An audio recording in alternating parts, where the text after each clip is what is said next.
Hello and welcome to the YouTube channel for the Renaissance English History Podcast. I'm your host, Heather, and I've been podcasting on Tudor England since 2009, meaning my show is almost 15 years old, which is so exciting.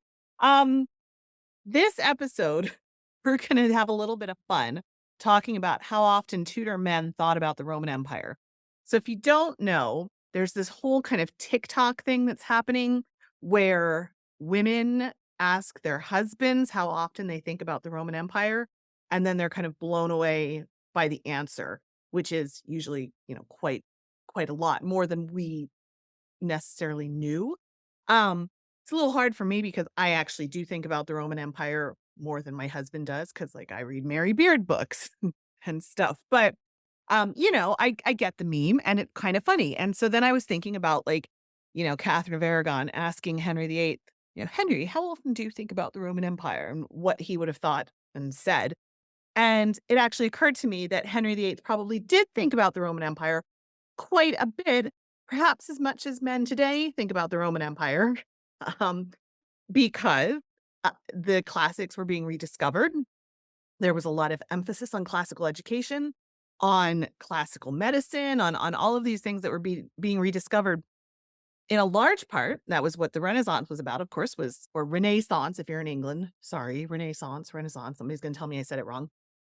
Anyway, um, and that was what that time period was about, was the rediscovery of a lot of these texts. It also happened because of the fall of Constantinople in 1453, when these texts were making their way back into Europe, back into the libraries, back into the European courts, and universities. People were starting to look at this stuff again, for the first time in, 1,500 years, 1,000 years. And so, people were thinking about the Roman Empire quite a bit. So I thought that would be kind of fun to play with and talk about how often Henry VIII might have thought about the Roman Empire. Before I do that, though, just a quick reminder, I still have a couple of dozen 2024 Tudor planners. This is the Tudor Planner. And it's a lovely weekly, monthly diary. I won't show you the whole thing right now, but it's filled with Tudor history, this week in Tudor history, quotes, listening lists, all that kind of stuff. I have about, maybe 2 dozen left if you wanna hop onto tudorfair.com to get one. All right, commercial over. Let's talk about the Roman Empire in the Tudor period. So, the Tudor period, of course, was a time of profound change, one of the most transformative periods in European history. It begins with Henry VII beating Richard III at Bosworth Field. It goes all the way up to Elizabeth I. During this period, England experienced significant changes and developments in government, in society, and culture. There was a strong centralized monarchy, the expansion of overseas exploration, flowering of English literature, reaching its perhaps pinnacle under Shakespeare, and music, and William Byrd, and all of that. Plus, the Reformation happened, which altered England's landscape religiously forever. Today, like I said, we are going to talk about the Roman Empire. This topic is intriguing not just for the historical connections, but also for the light that it sheds on Tudor self perception and ideology. So, the Tudors, like many of their contemporaries in Renaissance Europe, were deeply influenced by the legacy of Rome. The Roman Empire, with its grandeur, its achievements in government, law, culture, stood as a towering model of civilization prowess for the Tudors. Rome was not just a historical empire, it was a benchmark against which they measured their own societies, government, even their monarchy. Interestingly, the Tudor engagement with Rome was not just to mimic it, it was actually more of like a selective adoption. They chose the parts of Roman culture that suited the Tudor needs and aspirations. In governance, the Tudors admired and emulated Roman efficiency in administration and law. And yet they were cautious not to replicate the imperial autocracy of Rome. Instead, they found a balance, or they tried to find a balance between the strong monarchical authority, and the traditional English liberties. In the realm of religion, the Tudor view of Rome was complex, it was evolving. Initially, England under the Tudors was firmly Roman Catholic, but then Henry VIII broke with Rome, and so a new chapter began, one that saw the Tudors developing a very distinctly English church. yet still engaging with and reacting to the Roman religious and theological thought. Culturally, the influence of Rome was profound. The Renaissance revival of classical learning saw Tudor intellectuals, artists, and writers eagerly absorbing and reinterpreting Roman literature, philosophy, and art. Roman history and mythology became sources of inspiration for Tudor culture, providing themes and motifs for literature, drama, and even political discourse.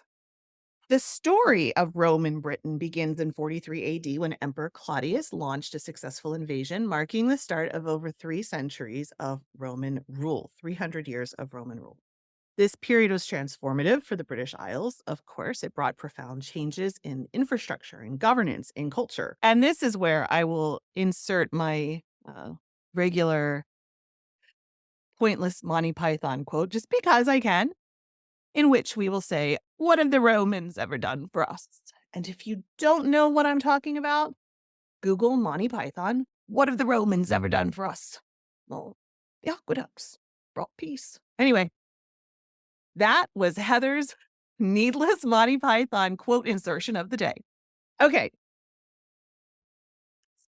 I have fun, you guys. Roman Britain was a complex frontier province of the Roman Empire, characterized by military garrisons, Roman towns, and a blend of Roman and native traditions. Roman rule introduced a level of urbanization and infrastructure previously unseen in Britain. The Romans built a network of roads and connected military sites and facilitated trade and communication across the island. They established new towns, many of which would evolve into major cities like York, Bath, and London. These urban centers were laid out in a distinctly Roman style with forums, amphitheaters, baths, and temples. Roman Britain was a time of economic and social development too. The introduction of Roman agricultural techniques, crafts, and trade practices led to increased prosperity. The Roman legal system and administrative practices provided a model of governance that had lasting influence, particularly in the development of English law and civic administration. I can talk. By 410, Roman rule in England had ended. Basically, the empire's focus shifted to protecting other lands that were more pressing elsewhere. The Roman departure left a power vacuum, leading to a period of instability and, back and forth with different groups moving. There's, new research showing that maybe it wasn't necessarily invasions, maybe it was just other types of immigration. Either way, Rome was out. Anglo-Saxons and other groups were in, but the Roman legacy endured in various forms. Fast forward to the Tudor period, and the impacts of Roman Britain were still evident. The Roman road network, although neglected, continued to be used and formed the basis for new road construction that Henry VIII did. Tudor London was the heart of the kingdom that was built on the foundations of Roman Londinium. The city's layout, its streets, even some of its place names can be traced back to Roman origins. If you've ever read, there's these fabulous, I bring them up a lot, the Edward Rutherford books that are like stories of a place, but like a biography, and it just goes through the history. London, the novel, I guess is what it was. London, the novel. And it starts with even before the Romans came, and it traces London history throughout. Oh, it's just fabulous. It's so good. Anyway, the chapter on Roman London was really good. I should go back and read. It's like 3,000 pages. No, it's not that long. I think it's like 1,500 pages or something. It's really long, but it's so worth it. You should totally check it out. All right. Moreover, the Tudor fascination with antiquity led to a renewed interest in Roman architecture.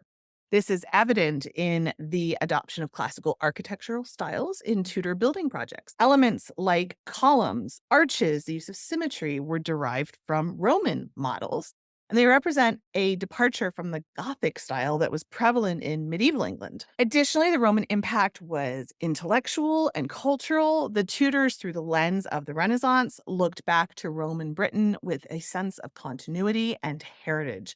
They saw themselves as the heirs to the Roman civilization, a notion that influenced their self-identity and their view of England's place in the world. An example of the architectural changes, for example, would be Hampton Court Palace and the Old School's quad at Oxford University, which display elements of like Roman arches and columns which reflect the influence of Roman architectural principles. In literature, the Tudor era witnessed a flourishing of English poetry and drama, much of it inspired by Roman works. Tudor writers drew heavily from Roman authors, adapting their themes, styles, and even their narratives. Virgil's epic poetry, Ovid's mythological tales, and Cicero's rhetorical masterpieces were widely read and imitated. Thomas More's Utopia, a landmark work of Tudor literature, was deeply influenced by Roman philosophical ideas, particularly those concerning society and governance.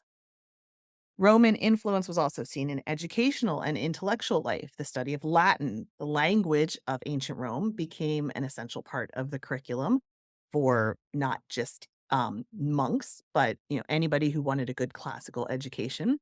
Tudor scholars studied Roman texts not necessarily for their literary value, but also for their insights into history, philosophy, and rhetoric.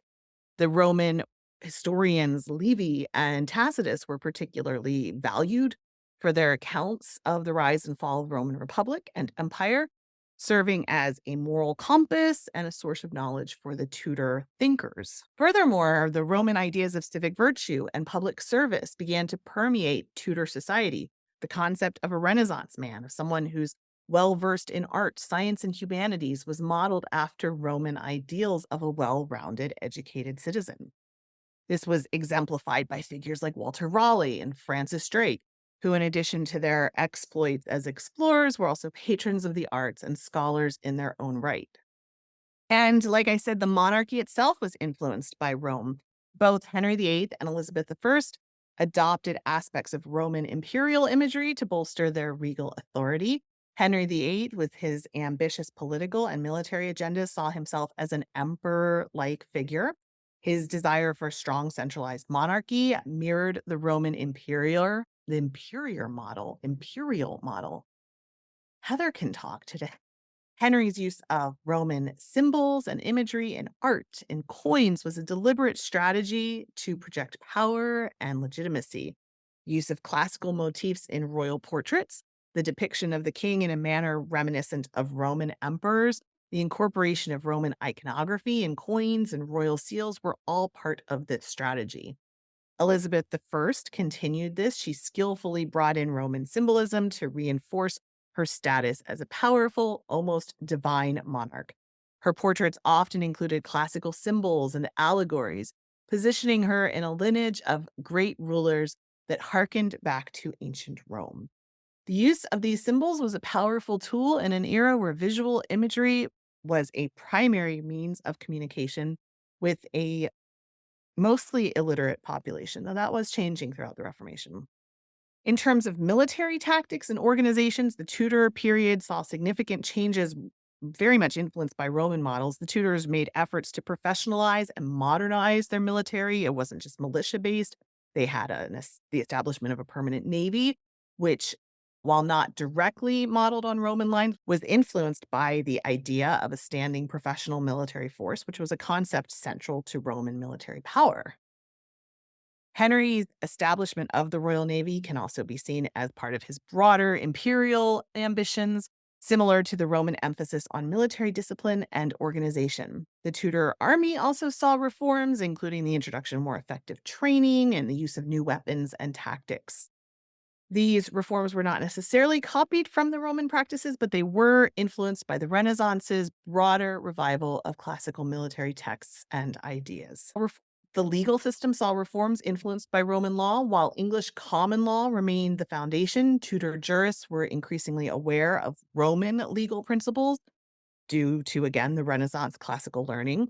This exposure did not result in the wholesale adoption of Roman law, but it did lead to refinement and development in English legal practices. So there we go. Henry VIII and Tudor men and how often they might have thought about the Roman Empire, especially when they were in school, especially when they were in university. They were probably thinking about the Roman Empire an awful lot. So that's it, my friends. Thank you for watching. If you have made it through to the end here, I sure would appreciate your press of that like button. And I hope I earned your subscription to my channel where I put out videos like this a couple times a week. A reminder, grab your Tudor planner if you want one. They make a great gift. Thank you so much for watching, and I will be back again very soon.